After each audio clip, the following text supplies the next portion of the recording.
Assalamualaikum warahmatullahi wabarakatuh. Yang terhormat Bapak Fatkur Rahman Al-Banjari SEME selaku dosen pengampu mata kuliah akuntansi Lembaga Keuangan Syariah.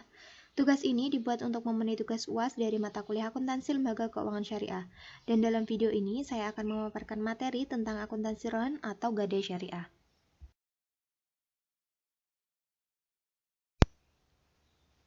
Sebelumnya perkenalkan saya Dilia Koyurunisa dengan NIK Mahir 211 dari kelas AKS 4E. Selanjutnya, langsung saja masuk ke pembahasan tentang akuntansi rohan. Akuntansi rohan atau gadai syariah adalah sebuah akad penyerahan sebuah barang yang memiliki nilai ekonomis sebagai bentuk sebuah jaminan atas utang, sehingga orang yang menyerahkan barang dapat mengambil manfaat yaitu berupa utang. Dengan demikian, fungsi dari barang jaminan tersebut adalah sebagai pemberi ketenangan, keyakinan, dan keamanan atas utang yang telah dipinjamkan oleh pemberi pinjaman atau pihak gadai, dan jika nanti pihak yang berutang tidak mampu melunasi utangnya, maka pihak pegadaian dapat menjual barang jaminan tersebut. Kemudian kita masuk ke contoh soal. Tuan Rizal menggadaikan laptop Acer dan iPad Pro ke Pegadaian Permata Syariah. Pihak gadai menaksir harga laptop senilai 20 juta dan harga iPad 18 juta. Tuan Rizal akan meminjam uang dengan jangka waktu 4 bulan atau 120 hari dan biaya ujroh dibayarkan per 10 hari. Presentase biaya taksiran dari pihak gadai misalnya ditetapkan sebesar 90%. Pihak gadai akan memberikan pinjaman sekitar A marhun B. Marhun B itu merupakan utang atau pinjaman yang diberikan pihak gadai yaitu sebesar 48 juta dikali 90%. 48 juta itu diperoleh dari nominal taksiran pegadaian tadi, yaitu kita jumlahkan 20 juta ditambah 18 juta. Kemudian dikali presentasenya 90%. Untuk presentasenya itu tergantung dari kebijakan pihak gadai. Dan di sini misalnya kita tetapkan 90%. Kemudian dihitung 48 juta dikali 90%. Hasilnya 43 juta 200. Kemudian untuk biaya administrasinya 12.000. Kemudian menghitung biaya ujroh. Kita hitung per harinya dulu, 48 juta dibagi 20.000 dikali 79.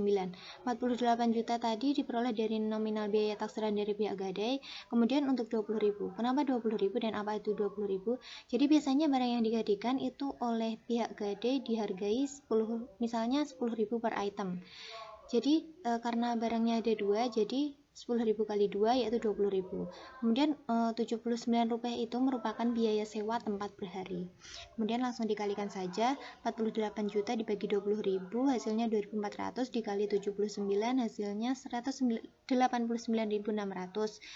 Kemudian kita menghitung biasanya kan biaya ujrah dibayarkan per 10 hari. Jadi 189.600 dikali 12. 12 itu diperoleh dari kan tadi meminjamnya 4 bulan. 4 bulan itu sama dengan 120 hari, kemudian dibagi per 10 hari. Jadi 189.600 dikali 12 hasilnya 2.275.200. Ya, jadi kesimpulannya uang yang harus dibayar itu uang pinjaman atau uang pokoknya tadi 43 juta 200 dan biaya ujrohnya 2.275.200. Kemudian kita masuk ke jurnal pencatatan bagi pihak pegadaian atau murtahin. Yang pertama, saat menerima barang gadai. Saat menerima barang gadai itu biasanya tidak ada jurnal, hanya ada tanda bukti serah terima barang. Kemudian yang kedua, jurnal saat murtahin memberikan uang kepada rahin. Jurnalnya piutang rahin atau gadai pada kas itu sebesar nominal uang pinjaman tadi 43 juta 200. Kemudian yang ketiga, saat menerima uang ujroh atau untuk biaya pemeliharaan dan lain-lain, itu jurnalnya kas pada pendapatan ujroh sebesar biaya ujroh yang telah dihitung di slide sebelumnya tadi sebesar 2.275.200. Kemudian yang ketiga, pada saat mengeluarkan biaya untuk pemeliharaan dan penyimpanan, itu jurnalnya beban ujroh pada kas sebesar biaya ujrohnya tadi 2.275.200.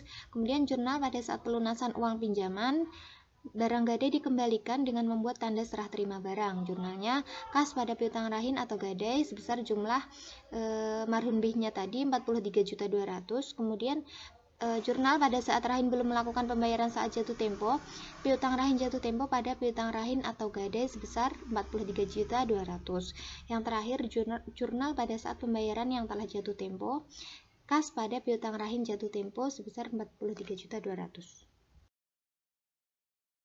Sekian pemaparan materi dari saya tentang akuntansi Rahan. Apabila ada kesalahan dalam penyampaian, saya mohon maaf. Wassalamualaikum warahmatullahi wabarakatuh.